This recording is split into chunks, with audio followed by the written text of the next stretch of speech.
नमस्कार.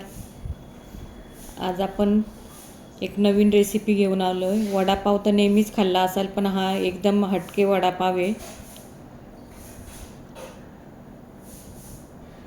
तंदूरवाला स्पेशल वडापाव. बाहेर गरमागरम आणि क्रिस्पी वडा, आतमध्ये मसालेदार बटाट्याची भाजी, हिरवी चटणी, चिंच गुळाची चटणी, मेयोनीज आणि कुरकुरीत मसाला चिप्स, आणि शेवटी तंदूरच्या जाळीवर गरम केलेले बटर आणि पाव. चला तर मग रेसिपीला सुरुवात करूया. मी अगोदर एका पातेल्यामध्ये चण्याचं पीठ घेतलं, त्यात तांदळाचं पीठ टाकलं, आपले बेसिक मसाले आहे ते टाकून घेतलं आणि त्याचं बॅटर बनवून घेतलं चवीनुसार मीठ टाकून. आणि बटाटे मी कुकरला वाफवून घेतले होते. कढईमध्ये तेल घेतलं, त्यात मी मोहरीची फोडणी दिली, हिरवी मिरची लसूणची पेस्ट होती ती टाकली, कढीपत्ता टाकला, हळद टाकून घेतली. ते सर्व मिक्स करून मी बटाटे कट करून घेतलेले ते त्यात टाकले आणि आपली बटाट्याची भाजी करून घेतली वडापावची. आपला नेहमीचा वडापाव तर तुम्ही खाल्लाच असाल सर्वांनी, पण हा तंदूर वडापाव नक्की ट्राय करून बघा. सर्व मिक्स करून झाल्यावर चवीनुसार मीठ टाकलं मी त्यात आणि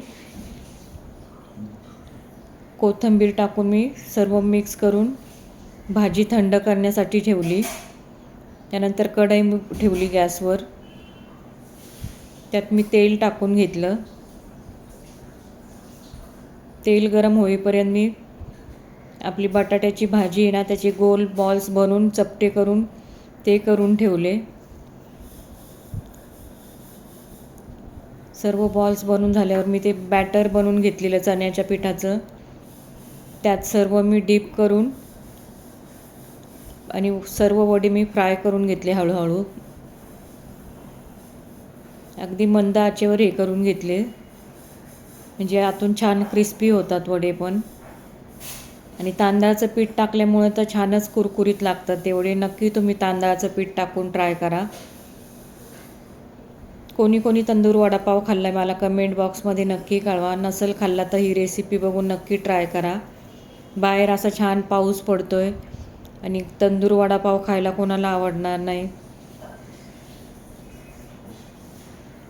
आणि कोणाकोणाच्या इथे तंदूर वडापावच्या गाड्या आहेत ना लागलेल्या बाहेर, ते नक्की मला सांगा. आमच्याकडे तर तंदूर वडापाव खूप फेमस आहे.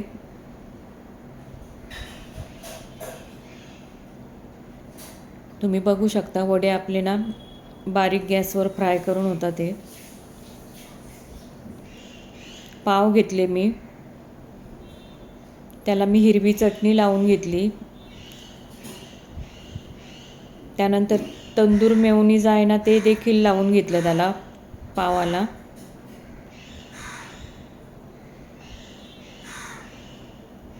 ते पण मी स्प्रेड करून घेतलं. तुम्ही हा वडापाव नक्की ट्राय करा, खूप छान लागतो.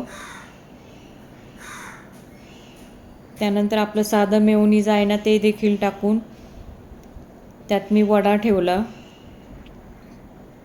आणि कांदा कट केलेला होता तो देखील अगोदर टाकून घेतला मी. त्यात उभा कट केलेला कांदा टाकला, वडा ठेवला. त्यानंतर आपले चिप्स असतात ना, मसाला चिप्स, बटाटा मसाला चिप्स, ते टाकून घेतले मी.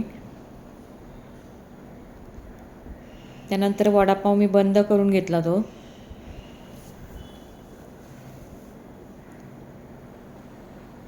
आणि गॅसवर मी जाळी ठेवली.